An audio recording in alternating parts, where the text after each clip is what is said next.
വിജയേട്ടാ നമസ്കാരം. നമസ്കാരം. വിജയേട്ടാ, ഈ തെരഞ്ഞെടുപ്പിന് ഒരു വല്ലാത്തൊരു പ്രത്യേകതയുണ്ട്.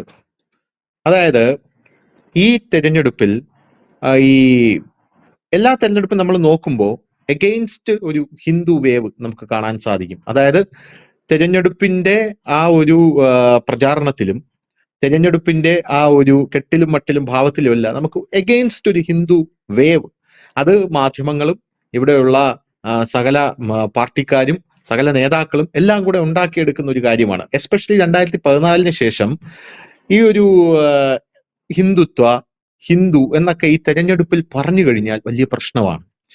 പക്ഷെ അപ്പുറത്തെ സൈഡിലേക്ക് നോക്കുമ്പോൾ മതമാണ് മതമാണ് മതമാണ് പ്രശ്നം എന്ന് പറഞ്ഞാൽ ഒരു കുഴപ്പമില്ല.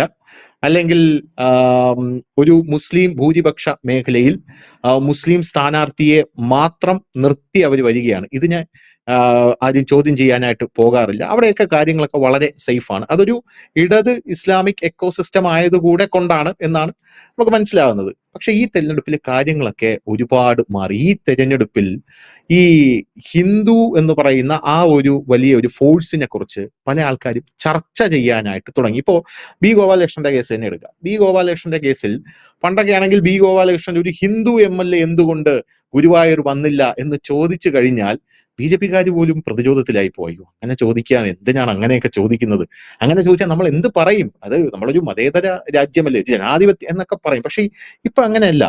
ഇപ്പോ ചാനൽ ചർച്ചകളിലൊക്കെ കഴിഞ്ഞ ദിവസം മാതൃഭൂമിയിൽ ഒരു ചാനൽ ചർച്ച ഉണ്ടായിരുന്നു. ആ ചാനൽ ചർച്ചയിൽ വളരെ ഭംഗിയായിട്ട് BJP-യുടെ പാനലിസ്റ്റ് ഇതിനെക്കുറിച്ച് വിശദീകരിച്ചു കൊടുക്കുന്ന, അത് ആങ്കർക്ക് അവസാനം ആങ്കർക്ക് ഉത്തരവില്ല, തിരിച്ച് പറയാനായിട്ട് ഉത്തരവില്ല, പറയുന്നൊരു സാഹചര്യം ഉണ്ടായിട്ടുണ്ട്. അദ്ദേഹം ചോദിക്കുന്നത്, നന്ദു എന്നോ മറ്റോ ആണ് അയാളുടെ പേര്. അയാൾ പറയുന്നത്, ഒരു അമ്പലം തകർന്നാൽ അത്രയധികം അന്ധവിശ്വാസം നയിച്ചു എന്ന് പറയുന്ന ഒരാളുടെ കയ്യിലേക്ക് നമ്മൾ എങ്ങനെയാണ് ഒരു ക്ഷേത്ര നഗരിയെ ഏൽപ്പിച്ചു കൊടുക്കുക? അത് ഏൽപ്പിച്ചു കൊടുക്കാൻ പറ്റുന്നത് ഒരു ഹിന്ദു MLA അവിടെ വന്നു കഴിഞ്ഞാൽ, ആ ഒരു വിശ്വാസിയായിട്ടുള്ള ഒരു MLA വന്നു കഴിഞ്ഞാൽ ആ ക്ഷേത്ര നഗരിക്കും ഗുണമാണ്, ക്ഷേത്രത്തിനും ഗുണമാണ്. ക്ഷേത്രം വികസിച്ചാൽ അതിനു ചുറ്റുമുള്ള സകല ആൾക്കാരും അഭിവൃദ്ധിപ്പെടും. ഇതല്ലേ കറക്റ്റ് എന്ന് വളരെ സമർത്ഥമായി അദ്ദേഹം പറഞ്ഞു വെച്ചു. അപ്പൊ ഇതിൽ കറക്റ്റായിട്ട് ഈ കാര്യങ്ങൾ ഇപ്പോൾ ചർച്ച ചെയ്യപ്പെടുന്നുണ്ട് എന്നുള്ളത്, പണ്ട് ഇതൊന്നും ചർച്ച ചെയ്യപ്പെട്ടിരുന്നു പോലുമില്ല എന്നുള്ളതാണ് യഥാർത്ഥത്തിലുള്ള വസ്തുത. ഇപ്പോ KM ഷാജി പറഞ്ഞല്ലോ, നമുക്ക് 10 വർഷം നഷ്ടപ്പെട്ട നമ്മുടെ സ്വത്വം തിരിച്ചു പിടിക്കാനാണ് നമ്മൾ ഈ തെരഞ്ഞെടുപ്പിൽ വരുന്നത്. ഇപ്പൊ അതാണ് വിഷയം. മറിച്ച് ഇത് ഇപ്പൊ വിഷയമല്ല, ഇത് പ്രശ്നമാണ്. അതായത് ഹിന്ദു MLA എന്തുകൊണ്ട് ഇല്ല എന്നുള്ളത് ഒരു പ്രശ്നമാണ്. പല ആൾക്കാരും ചോദിക്കുന്നുണ്ട്, അല്ല ഹിന്ദു MLA എന്തുകൊണ്ട് ഇല്ല എന്ന് ചോദിച്ചപ്പോൾ നിങ്ങൾ മതേതരത്വം ആണ് പറയുന്നത്. കേരളം പ്രബുദ്ധരുടെ നാടാണ്. അങ്ങനെയുള്ള ഒരു നാട്ടിൽ മുസ്ലിങ്ങൾക്ക് ഭൂരിപക്ഷം ഉള്ള സ്ഥലത്ത് മുസ്ലിം MLA, ക്രിസ്ത്യാനികൾക്ക് ഭൂരിപക്ഷമുള്ള സ്ഥലത്ത് ക്രിസ്ത്യാനി ഈ നോമിനി അല്ലെങ്കിൽ ഇലക്ഷനിൽ നിർത്തുന്ന തെരഞ്ഞെടുപ്പിൽ നിർത്തുന്ന സ്ഥാനാർത്ഥി. അതേസമയം ഹിന്ദുക്കൾക്ക് ഭൂരിപക്ഷമുള്ള സ്ഥലത്ത് ഹിന്ദുവിനെയും ക്രിസ്ത്യാനിയോ മുസ്ലിമിനെയോ ആരെ നിർത്തിയാലും ജയിക്കും. ഏറ്റവും വലിയ ഉദാഹരണം, കഴിഞ്ഞ തവണ നമ്മുടെ BJP ക്രിസ്ത്യൻ ഔട്ട്റീച്ച് എന്ന് പറഞ്ഞ 1950 സ്ഥാനാർത്ഥികൾ നിർത്തിയല്ലോ തദ്ദേശ തെരഞ്ഞെടുപ്പിൽ. 25 പേരാണ് ജയിച്ചത്. ഈ 25 പേര് ജയിച്ചത് എവിടെയാ? ക്രിസ്ത്യൻ സ്ഥാനാർത്ഥികൾ ഹിന്ദു ഭൂരിപക്ഷ വാർഡുകളിലാണ് ജയിച്ചത്. ബാക്കി എല്ലായിടത്തും തോറ്റ് പണ്ടാരം ഉടങ്ങിപ്പോയി. അപ്പൊ ഇതൊരു വിഷയമായിട്ട് ഇപ്പോൾ ഉയർന്നു വരുന്നുണ്ട്. ഇതൊരു നല്ല ഒരു പ്രവണതയാണോ, അല്ലെങ്കിൽ ഇത് അപ്പുറത്തുള്ള ആൾക്കാർ പറയുന്നത് പോലെ നമ്മുടെ മതേതരത്വത്തിന് തന്നെ ഭീഷണിയാണ്? കാരണം ഹിന്ദുക്കളെ കുറിച്ച് സംസാരിക്കുന്ന ആൾക്കാരെ എല്ലാം ഇവർ വിളിക്കുന്ന ഒരു പേരുണ്ട്, അന്ധഭക്ത്. ആ ഒരു രീതിയിലോട്ടാണോ കാര്യങ്ങൾ പോകുന്നത്? എന്താണ് തോന്നുന്നത്? ഈ തെരഞ്ഞെടുപ്പില് നമുക്ക് പ്രകടമായി കാണാൻ കഴിയുന്ന കാര്യം, ഒന്ന്, ഹിന്ദുക്കൾക്കെതിരായിട്ടുള്ള ഒരു പ്രൊപ്പഗണ്ട അജണ്ടകള് നിമിഷ നേരം പോലും ആയുസില്ലാത്ത രീതിയിൽ പൊളിഞ്ഞെടുക്കുന്ന കാഴ്ചയാണ്. അത്രത്തോളം ഒരു ഹിന്ദുക്കൾക്ക് ഒരു ഏകീകരണം കുറച്ചൊക്കെ ഉണ്ടായിട്ടുണ്ട്. രണ്ടാമത്തെ, അതിനു മുമ്പ് ഒരു ചെറിയ കാര്യം പറഞ്ഞിട്ട് നമുക്ക് തുടങ്ങാം. എന്തായാലും ഞാൻ SDPIക്കാർക്ക് ഒരു അഭിനന്ദനം കൊടുക്കണം. വേറൊന്നും കൊണ്ടല്ല, സുഡാപ്പികള് വളരെ ചെറുതാണ് കേരളത്തിൽ. കാലം ഇത്രയും CPM-നും കോൺഗ്രസിനും ഒക്കെ പിന്തുണത്തോണ്ടിരിക്കുകയായിരുന്നു. ഇവിടെ രസം എന്താണെന്ന് വെച്ച് കഴിഞ്ഞാല്, ഇവരുടെ വോട്ട് മേടിക്കും ധനുഷ, ഇവരുടെ വോട്ട് മേടിച്ചിട്ട് ഇവന്മാരെല്ലാം ജയിക്കും. ജയിച്ചു കഴിയുമ്പോൾ ഈ പത്രക്കാരൊക്കെ വാർത്തയാക്കാം, സുഡാപ്പികളുടെ വോട്ട് കൊണ്ട് കോൺഗ്രസിന് പഞ്ചായത്ത് പ്രസിഡന്റ് വന്നു. എന്നാൽ ഇവന്മാർക്ക് അത് വലിയ അലർജിയായി. ഇവന്മാർ അവിടെ നിന്ന് വിളിച്ചു പറയും, സുഡാപ്പികളൊന്നും ഞങ്ങളോടില്ല, അവന്മാരുടെ വോട്ട് ഞങ്ങൾക്ക് ആവശ്യമില്ല, ഞങ്ങൾ അപ്പൊ തന്നെ രാജിവെക്കുക എന്ന് പറയും. അങ്ങനെ ഇവന്മാരുടെ വോട്ട് വാങ്ങുക, കാര്യം കഴിയുമ്പോൾ ഇവന്മാർ കറിവേപ്പിലുള്ളിൽ എടുത്ത് കളയുക. ഇതാണ് കാലാകാലങ്ങളിൽ നടക്കുന്നത്. സുഡാപ്പികൾക്ക് അതിന് വലിയ ശക്തിയും ഇല്ല, അത് മറ്റൊരു കാര്യം. പക്ഷെ സുഡാപ്പികൾ ഇത്രയും കാലം നിലനിന്നുകൊണ്ടിരുന്നത്, ഞങ്ങളാണ് UDF-നെ അധികാരത്തിലേറ്റിയത്, ഞങ്ങളാണ് LDF-നെ അധികാരത്തിലേറ്റിയത് എന്നാണ് ഇവർ ഇത്രയും കാലം പറഞ്ഞുകൊണ്ടിരുന്നത്. ഇവരുടെ വോട്ട് എത്രയെന്ന് വെച്ചാൽ ആർക്കും കൃത്യമായി എണ്ണമില്ല. എത്ര വോട്ടുണ്ടെന്ന് വെച്ചാൽ ആർക്കും അറിയില്ല. കാരണം ഇവർ ഇലക്ഷൻ എന്നിട്ട് തെളിയിച്ചാലല്ലേ നമുക്ക് ഇത്ര വോട്ടുണ്ടെന്ന് പറയാൻ പറ്റും. അങ്ങനെ ഇരിക്കുമ്പോഴാണ് സുഡാപ്പികൾക്ക് ഒരു വലിയ ചാൻസ് കിട്ടുന്നത്. മഞ്ചേശ്വരം നമ്മുടെ കേരളത്തിൽ ഏറ്റവും കൂടുതൽ ശ്രദ്ധിക്കുന്ന ഒരു മണ്ഡലമാണ് മഞ്ചേശ്വരം. മഞ്ചേശ്വരത്ത് സുഡാപ്പികൾ സ്ഥാനാർത്ഥി നിർത്തുന്നു. ഇന്നലെയും ഇന്നുമായി കേരളത്തിലുള്ള മാധ്യമങ്ങൾ കംപ്ലീറ്റ് ഈ വലിയ വാർത്തയാക്കുകയാണ്. ഈ സ്ഥാനാർത്ഥിയെ പോയി കാണുന്നു, ഇന്റർവ്യൂ നടത്തുന്നു, ഇതെല്ലാം ചെയ്തു. ഇന്നലെ ഈ സുഡാപ്പി ഹാൻഡിലുള്ള ഒരു ചിത്രം വന്നു. ഞാൻ അതിനെക്കുറിച്ച് പറയുകയാണ്. അപ്പൊ അതിനകത്ത് ഞാൻ നോക്കുമ്പോൾ അവിടെ ഒരു പത്രസമ്മേളനം ഉണ്ടായിരുന്നു കണ്ണൂര്, ഈ SDPIയുടെ. അപ്പൊ ആ SDPIയുടെ പത്രസമ്മേളനത്തിന് വേണ്ടിയിട്ട് സകലമായ ചാനൽ ക്യാമറകൾ നിരന്നിരിക്കുക. അപ്പൊ അതിന്റെ ഫോട്ടോ ആണ് അവർ കൊടുത്തിരിക്കുക. അവർ പറയുന്നത്, നമ്മളെ മൈൻഡ് ചെയ്ത നടന്നവന്മാരെല്ലാം ഇപ്പോൾ വരി വരിയായി നമ്മൾക്ക് മുമ്പിൽ വന്ന് നിൽക്കുന്ന കാഴ്ച കണ്ടോ എന്ന് ചോദിച്ചിട്ടാണ് അവർ ആ ഫോട്ടോ ഇട്ടിരിക്കുന്നത്. അവരുടെ ലക്ഷ്യം നടന്നു. ഇപ്പൊ UDF SDPIയുടെ പുറകെ നടക്കുക, എങ്ങനെങ്കിലും നിങ്ങൾ ഈ സ്ഥാനാർത്ഥിയെ പിൻവലിക്കണം, പിന്തുണ തരണം, ഇല്ല സുരേന്ദ്രൻ ജയിക്കുമെന്നും പറഞ്ഞിട്ടാണ് ഇപ്പൊ നടക്കുന്നത്. അതായത് ഇവരെ എല്ലാരെയും കൂടി ഇന്നലെ അക്ഷരാർത്ഥത്തിൽ അവർ വെള്ളം കുടിപ്പിച്ചു കളഞ്ഞു ഈ സുഡാപ്പികള്. കാരണം ഒരു സ്ഥാനാർത്ഥി നിർത്തിയോടി അവസാനം പബ്ലിക്കായിട്ട് ചോദിക്കേണ്ടി വന്നു, പറയേണ്ടി വന്നു, കരയേണ്ടി വന്നു. ഇട നിങ്ങൾ അപ്പൊ ഇക്കാലം അത്രയും SDPIയുടെ വോട്ട് വാങ്ങിയാണല്ലോ ഇവർ ജയിച്ചത്. ഇവര് പറയുന്നത് അങ്ങനെ അല്ലെന്നാണ് പറയുന്നത് UDF. ഇപ്പൊ അവർ കരയുന്നു, പരസ്യമായി കേരളത്തിന് മുമ്പിൽ അവർ തെളിയിച്ചു, ഞങ്ങൾ സുഡാപ്പിയുടെ വോട്ട് കൂടെ മേടിച്ചാണ് ജയിച്ചത്. അവരുടെ മുമ്പിൽ ചെന്ന് ബെഗ് ചെയ്യുന്ന അവസ്ഥയാണ്. പക്ഷെ അത് മഞ്ചേശ്വരത്ത് എഫക്ട് ചെയ്യില്ല. കാരണം മഞ്ചേശ്വരത്തിന് SDPI നിന്നാലും PDP നിന്നാലും ആരിൽ നിന്നാലും അതിനെ കവർ ചെയ്യുന്ന ഒരു വോട്ടിലേക്ക് സുരേന്ദ്രൻ എത്തിക്കഴിഞ്ഞിരിക്കുന്നു. ഇത് വളരെ ആധികാരികമായിട്ടാണ് ഞാൻ പറയുന്നത്. ഇതിനകത്ത് അപ്പുറത്തേക്ക് ഒന്നും സംഭവിക്കാൻ സാധ്യതയില്ല. ഇപ്പോഴത്തെ ഒരു കണ്ടീഷൻ സുരേന്ദ്രന് നല്ല വിന്നിംഗ് ഇതിൽ തന്നെയാണ്, പൊസിഷനിൽ തന്നെയാണ് സുരേന്ദ്രൻ നിൽക്കുന്നത്. ഇതിനെല്ലാം കവർ ചെയ്ത് മുമ്പോട്ട് പോകും. അതിനിപ്പോ ആരവിടെ എന്ത് അഭ്യാസം കാണിച്ചാലും കവർ ചെയ്ത് മുമ്പോട്ട് പോകും. പിന്നെ ഈ സുഡാപ്പികൾ വന്ന് നിൽക്കുക എന്ന് പറഞ്ഞാൽ അവർക്ക് ഇവരെ പേടിപ്പിച്ച് ഇവരെ ഒന്ന് ട്രാപ്പിലാക്കാൻ പറ്റി എന്നുള്ളതാണ് അവരുടെ വിജയം. ഈ കാര്യത്തിലേക്ക് വരാം.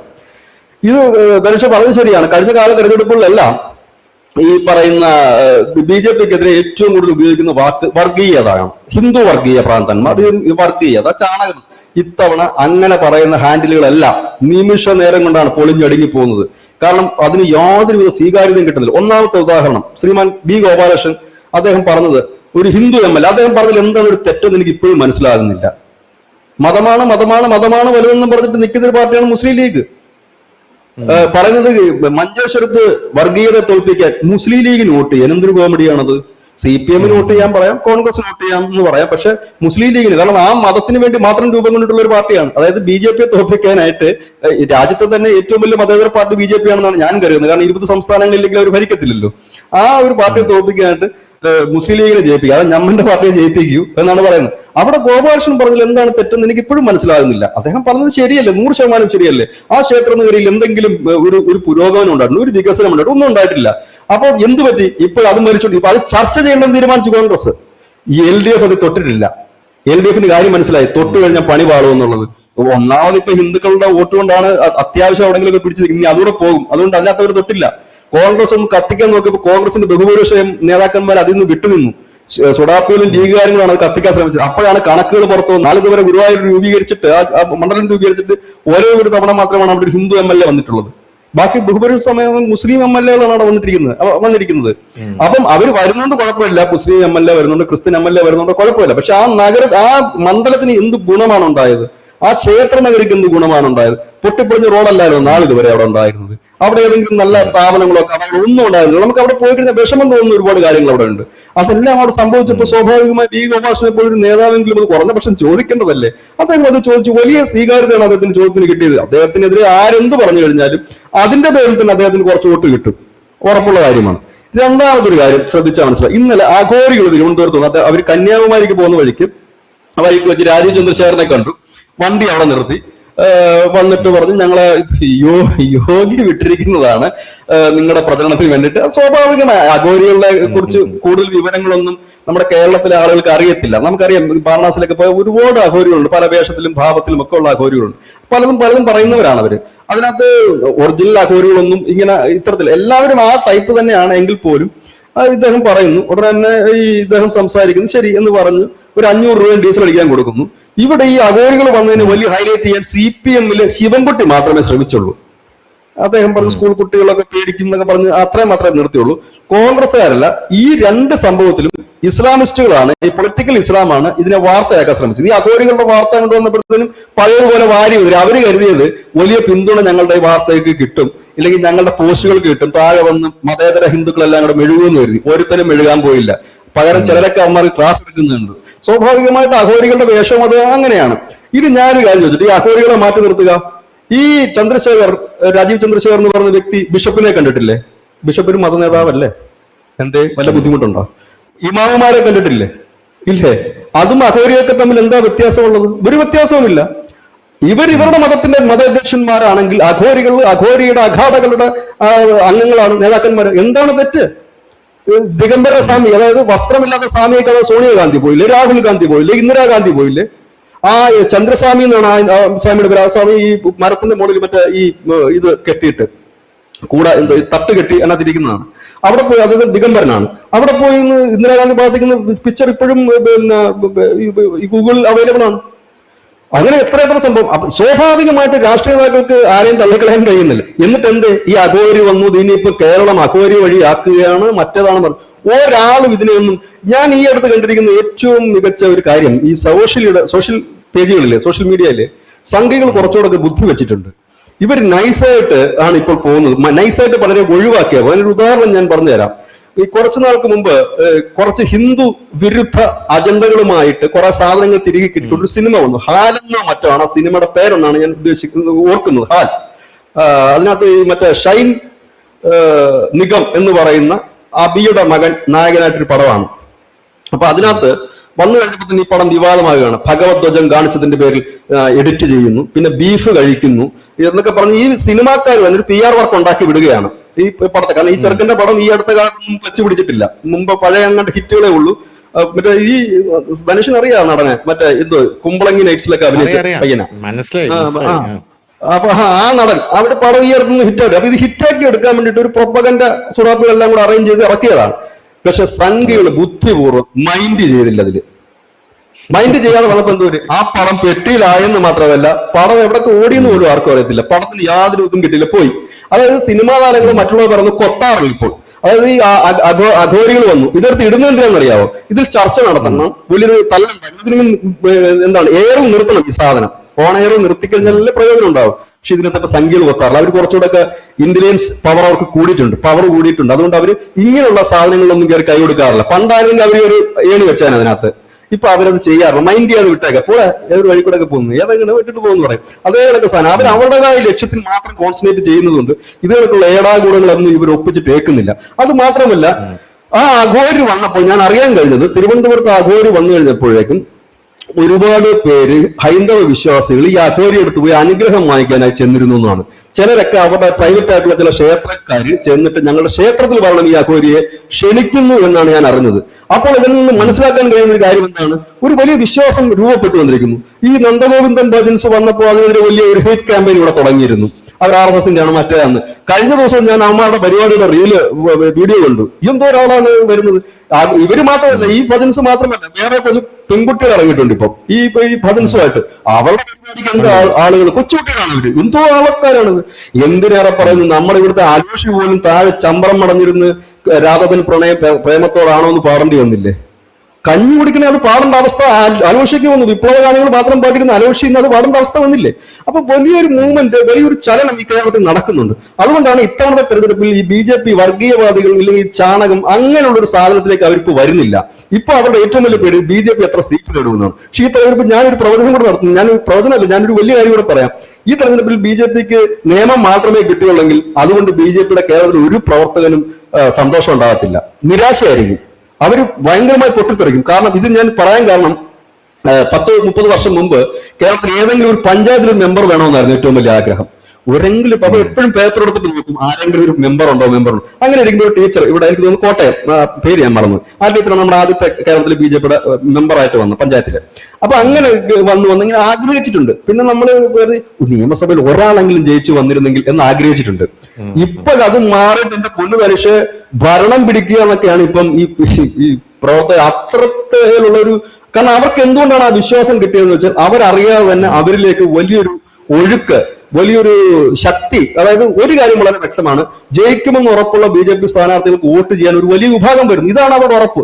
അതുകൊണ്ടാണ് ഞാൻ പറയുന്നത്, ഇപ്രാവശ്യം നിയമം ജയിച്ചാൽ ഒരു സുഖവും BJPക്കാർക്ക് കേരളത്തിൽ ഉണ്ടാവില്ല. കുറഞ്ഞ പക്ഷം അവർക്കൊരു 4-5 സീറ്റ് കിട്ടിയാൽ മാത്രമേ അവർ ആഘോഷിക്കൂ.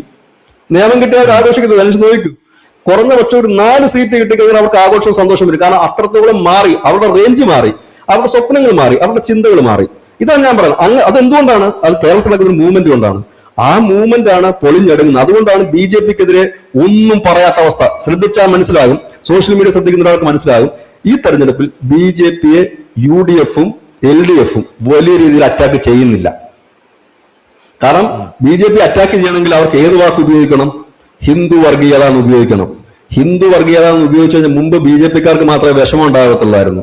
ഇപ്പൊ BJP-ക്കാർക്ക് മാത്രമല്ല, സഖാക്കൾക്കും വിഷമം ഉണ്ടാകും, കോൺഗ്രസിലെ ഹിന്ദുക്കൾക്കും വിഷമം ഉണ്ടാകും, അങ്ങനെ എല്ലാവരിലെയും ഹിന്ദുക്കൾക്ക് വിഷമം ഉണ്ടാകും, നിഷ്പക്ഷമായി നിൽക്കുന്ന ഹിന്ദുക്കൾക്ക് വിഷമമുണ്ട്. ഇത് കണ്ടുകൊണ്ടാണ് ഇപ്പോൾ ഇവർ ആ വാക്ക് ഉപയോഗിക്കാത്തതും BJP-യെ കടന്നാക്രമിക്കാത്തത്. കാരണം BJP-യെ കടന്നാക്രമിച്ചു കഴിഞ്ഞാൽ BJP കെട്ടഴിച്ചു വിടുന്നത് എന്താണെന്ന് പറയാൻ കഴിയില്ല. ഇനി B. ഗോപാലകൃഷ്ണന്റെ കാര്യം മാറ്റി നിർത്തി നമ്മുടെ രാജീവ് ചന്ദ്രശേഖറിലേക്ക് വന്നാൽ എന്താണ് സംഭവിക്കുന്നത്? അദ്ദേഹം വികസനത്തെ കുറിച്ച് മാത്രം പറയുന്നത്. പക്ഷേ ഈ അടുത്ത കാലത്തൊക്കെ അദ്ദേഹത്തിന്റെ പ്രസ്താവന ശ്രദ്ധിച്ചിട്ടുണ്ടോ? അദ്ദേഹം എടുത്തെടുത്ത് പറയുന്നൊരു കാര്യമുണ്ട്. ജമാഅത്ത് ഇസ്ലാമി SDPയുടെ മുസ്ലിം ടീംസിന്റെ കൂടെ കൂടിയിട്ടാണ് ഞങ്ങളെ മതേതരത്വം പഠിപ്പിക്കാൻ പറ്റുന്നത്. അദ്ദേഹം പച്ചയായിട്ട് തന്നെ അതിനെ ട്വിസ്റ്റ് ചെയ്തിരിക്കുന്നു. ഒരു ഭാഗത്ത് വികസനം പറയുമ്പോൾ തന്നെ പച്ചയായിട്ട് ട്വിസ്റ്റ് ഇപ്പുറത്തോട്ട് ചെയ്യുന്നത്. അതായത് ഹിന്ദുവിനെതിരെ പറഞ്ഞു കഴിഞ്ഞാൽ നേരെ ഡയറക്റ്റ് ഫൈറ്റ് ചെയ്യുന്ന ഒരു സമൂഹം കേരളത്തിലേക്ക് ഉയർന്നു വന്നിട്ടുണ്ട്. അതുകൊണ്ടാണ് ആ പ്രൊപ്പഗൻഡ ഇനി വിലപ്പോ ഇല്ല. അതാണ് ഈ തെരഞ്ഞെടുപ്പിൽ കണ്ട ഞാൻ മറ്റൊരു പ്രത്യേകത, ഏറ്റവും വലിയ പ്രത്യേകത, ഹിന്ദുക്കളുടെ നേരെ കൈ ചൂണ്ടാൻ അല്ലെങ്കിൽ ഹിന്ദുക്കൾക്ക് നേരെ എന്തെങ്കിലും പറയാൻ സുഡാപ്പികൾക്കോ മറ്റുള്ളവർക്കോ ഭയമായി തുടങ്ങിയിരിക്കുന്നു. ഭയം എന്ന് ഞാൻ പറയുന്നത് മരിക്കുമെന്ന് കൊല്ലുമെന്നുള്ള ഭയമല്ല. കാരണം അവന്റെ മനസ്സൊന്ന് വേദനിച്ചാൽ അരിവാളിന് കുത്തിയവന്റെ വോട്ട് താമരയ്ക്ക് പോകുന്ന അവർക്ക് 100% ഇല്ലാലും പോകുന്നൊരു ഉറപ്പിലേക്കാണ് അവർ നിൽക്കുന്ന ഒരവസ്ഥയാണ് നമുക്ക് കാണാൻ കഴിയും. ഇപ്പൊ നമ്മളിപ്പം ഈ തെരഞ്ഞെടുപ്പ് തുടങ്ങിയതിനു ശേഷം നമ്മളിപ്പോ ഈ ഇലക്ഷനുമായി ബന്ധപ്പെട്ട് ഞാനിപ്പോ കുറച്ച് സ്ഥലങ്ങളിലൊക്കെ പോകുന്നുണ്ട്, കുറെ ആൾക്കാരുമായിട്ട് ഞാൻ സംസാരിക്കുന്നുണ്ട്. ആ സംസാരിക്കുന്നതിലൊക്കെ എനിക്ക് വ്യക്തമായൊരു കാര്യം, വലിയ മാറ്റം കേരളത്തിലുണ്ട്. പിന്നെ എല്ലാ സ്ഥലങ്ങളിലും BJP ജയിക്കാൻ സാധ്യത, കാരണം അവർ ജയിക്കുമെന്ന് തോന്നുന്നിടങ്ങളിൽ അവർ ഷുവറായി ജയിച്ചിരിക്കും, 101% ജയിച്ചിരിക്കും.